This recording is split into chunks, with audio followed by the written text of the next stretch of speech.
Yangu itakuwa machache. Mimi nikiwa hapa niko nyumbani. Na mimi nafurahia kwa sababu nyinyi ni watu wangu. Nyinyi ni kama familia yangu. Mlikaa na mimi, mkanituza, mkanikuza kwa miaka 10 kama gavana wenu. Kwa hivyo mimi nikiwa mbele yenu na kuanga mtoto. Kwa sababu tumeshiriki pamoja na mmelimpatia heshima ya kutosha. Hiyo nyingine ni mshukuru kwa sababu ya kuja kufariji nasi, kuomboleza nasi na kuja kumwaga mama yetu. Hiyo ni heshima na mmekuja kwa wingi na tunashukuru kwa hiyo. Naweza sema mambo mengi zaidi kuhusu mama. Lakini ile moja ambayo amenifanyia ni kunipatia familia. Kwa sababu yeye ni mama ya bibi yangu. Kwa hivyo yeye ndiye shosho ya watoto wangu. Mtu anaweza kuachia almasi, dhahabu na mashamba mingi. Lakini yule ambaye anakuachia familia ndiye ambaye anakuachia kile kilicho na dhamana zaidi. Kwa hivyo the legacy which she left to me wakiwa na baba Jerry ni familia yangu. Kama sio yeye mimi singekuwa na familia na kwa igirebo already. Niti wadu ito na mundu angekuwa family ri ito ginya muhurire thurutia. So my main salute to our departed mom is that she left me and our wider clan and our community with a family. Na ndimushokerie ngatho muno mena ithe wa Jerry who left us 12 years ago.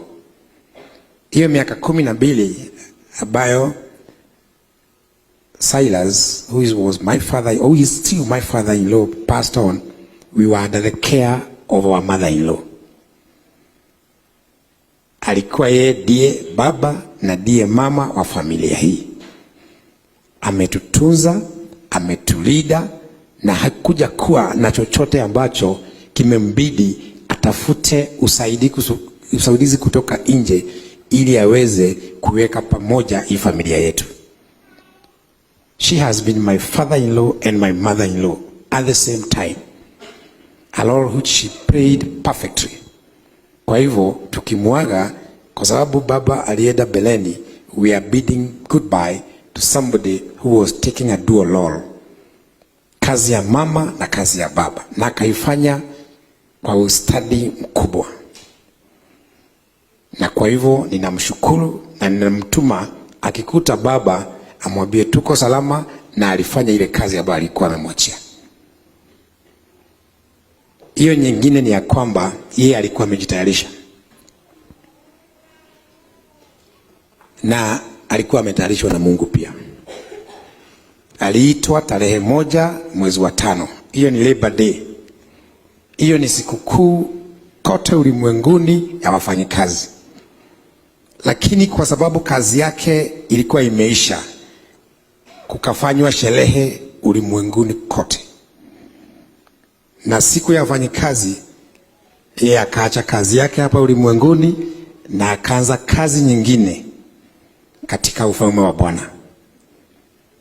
Kwa hivyo that coincidence ya tarehe 1, si tunaona hiyo iliudwa na Mungu, kwa sababu hiyo ilikuwa matangazo kwa ulimwengu kwamba mama yetu amekamilisha kazi yake hapa ulimwenguni. So to us, every Labor Day will be a mark of the day when our mom accomplished her mission in the world and started on a new mission in the everlasting kingdom. Hiyo nyingine ni kwamba sisi tunaumia na hatukuwa tunatarajia, kwa sababu hakuwa mgonjwa sana. Lakini yeye kwa sababu alikuwa mcha Mungu, alikuwa anajua. Na nitamueleza ni kwa nini. Hiyo tuligundua baada ya yeye kutuacha. Baada ya mom kwenda, katika Biblia yake kulikuwa na karatasi. nafikiri hii kama hiyo Biblia haigefunguliwa, hiyo karatasi haigepatikana. Hiyo ni kuonyesha yeye alikuwa mcha Mungu na alikuwa anajua siri zake zote anaziweka kwa Biblia. Ile karatasi ambayo ilipatikana, hiyo ndio imeandika ama imetumika kuandika historia yake yote. Alikuwa ameandika historia yake yote mpaka hiyo siku, na akaiweka kwa Biblia in point form. Hiyo karatasi ndio ilichukuliwa sasa ikaandikwa kuwa hadithi yake, lakini alikuwa ameelezea kila kitu. Kwa hivyo hatukusumbuka kutafutia historia ya mama, kwa sababu historia yake ilikuwa kwa Biblia. So actually ni kama historia yake ilikuwa chapter moja ya Biblia, kwa sababu alichora chapter akaweka hapo ndani. Yetu ilikuwa ni kuchukua na expound kidogo na kupeleka kwa printer. Alikuwa ameandika historia yake. Ukiangalia hiyo mambo mawili, sisi hatuna chochote cha kusema. Alikuwa ametayarishwa na Mungu, akafanywa sikukuu ulimwenguni na akatupatia historia yake, na ile ambayo tunafaa kufanya ni kumuaga kwa neema. Kwa hivyo hata kama tuna moyo ambao na nguvu, tunasikia uchungu, sisi tunajua kwamba mama yetu ameenda mahali pema peponi, na pia alikuwa amejitayarisha. Hiyo nyingine ni kwamba yeye alikuwa mambo mengi kwetu. Alikuwa mama, alikuwa mwalimu, alikuwa shosho, alikuwa sister to many, alikuwa auntie na mengi. Lakini kuna kitu kimoja ambacho alitusaidia nacho. Yeye alikuwa muibaji sana. Na unajua watu wanasema muziki ama wimbo ni sabuni ya moyo, ya roho. Yeye alikuwa anatuosha kila siku. Roho zetu zikichafuka anatuosha. Na wakati nichaguliwa kuwa governor, aliuda wimbo. Hiyo wimbo aliiba katika stadium ya Murang'A. She was a composer. Hata tune ni yake, words ni zake. Kila wakati tukiwa na sherehe, hata kama ni birthday, anauda mpya. Kwa hivyo tulikuwa tunatarajia sherehe zaidi ili tupate wimbo mpya. Yeye akiandika kitabu kama ya Golden Bells. Hata wakati nilichaguliwa mwisho, niliibiwa tu. Kwa hivyo alifanya familia yetu iwe a singing family. And you know, a singing family is a happy family. Even a singing church is a happy church. Riu tureyuria riu no ri tuinagira. Ucio niguo thina uria witu munene. Tunaweza jaribu kuiba, lakini sisi hatuna mtu wa kutuibia. And that Lord brought together our family strongly. Kwa sababu alikuwa na select words ambazo zinahusiana na ile mambo tunafanya na vile anaona kifamilia. Ile hawezi sema kwa mdomo, anaisema kwa wimbo, na tunashika kwa roho. Hapa usicheze. Sisi tunajua ni nani tumepoteza, na tunamuomba Mungu amweke pema kule peponi. Tutakutana na yeye akienda asalimie Baba Jerry, salimie Aisa na wale wengine wote ambao walikuwa wamemtangulia. Na yeye kazi yake sasa ni kutuombea baraka. Pia nikimalizia ni mshukuru askofu na askofu mwingine na kanisa. Tumetumia karibu wiki mbili kabla tumwage, kwa sababu bishop alisema hiyo ni kazi yake. Alikuwa rafiki wa kanisa na rafiki wa Yesu. Kwa hivyo bishop, hukupata wakati, ukasema lazima ufanye hii ibada na timu yako na bishop mwenzako, tunamshukuru. Hiyo nyingine nikimalizia, leo tuna wageni. Na ili nifundisha watu wetu kitu. Mgeni mmoja anaitwa baba. Akufae kwa dhiki ndiye rafiki. Naweza tafuta marafiki wengi, lakini wakati wa msiba siwezi tafuta marafiki. Huo wakati marafiki ndio wanakutafuta. Kwa hivyo mtu akijiuliza ni kwa nini baba amekuja, hata mimi sijui, lakini ni kwa sababu ni rafiki. Mimi nina dhiki, amenifaa kwa dhiki, na nina marafiki wengi sana. Kwa hivyo baba, chukua shukrani kutoka kwa familia yangu, kwa sababu kuna wengi. Wewe umejialika na nimesema asante kwa niaba ya familia yangu. Hiyo nyingine nitaenda kidogo niguze siasa kidogo, lakini askofu sio sana. Lakini unajua mimi ni mwanasiasa, kwa hivyo nitasema ile inafaa kanisa. Unajua hii taifa ni yetu zote. Makabila 43 na 4.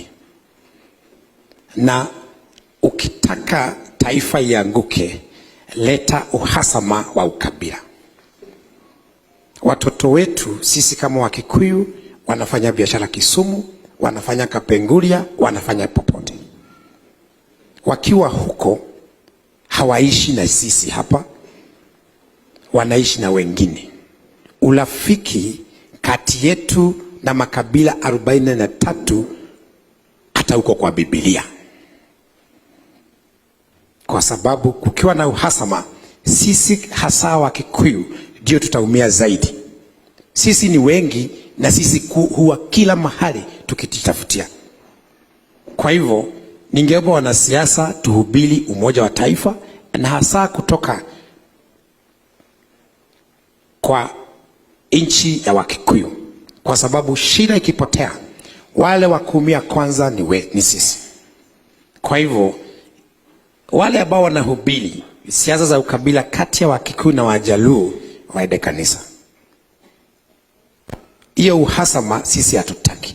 Wakalejini marafiki zetu, Wabaluya ni marafiki zetu, Wajaluo na kila kabila. Wale wote ambao wanamuandama baba. Sasa kwanza nitamwambia kwa nini anaitwa baba, kwa sababu nimegundua. Huyu ndiye university ya siasa Kenya. Ili uwe mwanasiasa hodari lazima upitie kwa mikono ya baba, kwa university ya baba. Hao wote, Kalonzo Musyoka alikuwa ODM, amelishwa na baba. Speaker wetu Wetangula alikuwa ODM, amefikishwa hapo na baba. Speaker wa hiyo nyumba nyingine na baba. Rais Kenyatta alikuwa ODM na baba. Rais wa taifa alikuwa Mwandama, yule wa kwanza wa ODM wa baba, na yeye ndiye rais wa taifa kwa wakati huo. Kwa hivyo yule ambaye anakuambia usigie kwa baba ni kama mtu anaenda kwa chuo kikuu cha kifahari, anasomea medicine, anakuwa daktari wa kifahari. Yeye hataki uwe daktari kama wewe, kwa hivyo wewe usipitie hapo ili usipate funzo na masomo. Hiyo ni mnafiki. Huwezi kuingia kwa university iliyo bora zaidi ya udaktari, Nairobi University, na yule daktari ambaye alikufundisha wewe unaniambia mimi nisiende kwake na mimi nisome. Wewe ni mulaghai. Na hiyo ndio ukweli wa mambo. Kwa hivyo mimi ukiona nikitembea na baba, mimi si mjinga, au wanataka nisiwe welevu kama wao.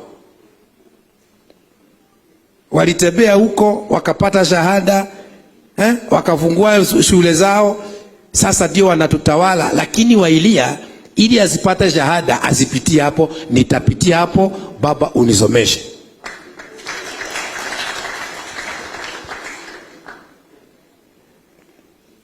Hiyo nyingine, baba yako hawezi kukufunza.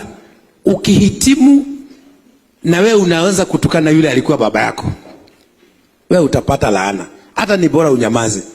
Wale wote wamepitia kwake, wakipata shahada, wakifungua duka za hospitali zao, wanaanza kutukana yule waliwafunza.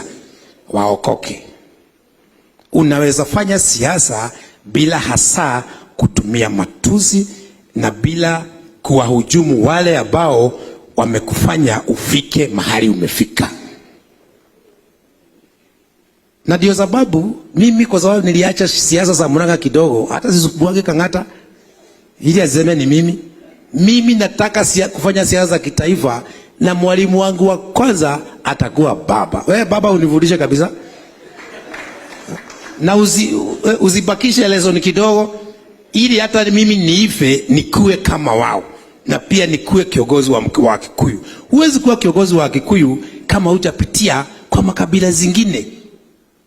Utakuwa kiongozi wa hapa Murang'A tu. Kwa hivyo mkiniona niko huko, mnanipigia makofi na waambie baba ile ambao hakuwafundisha anifundishe, ili wakati kifika tunauda taifa pamoja na tunapata viongozi wa kesho. Na nimesema hivyo kutoka kwa moyo wangu, kwa sababu mimi sipendi siasa za ukabila, wacha kidogo tu.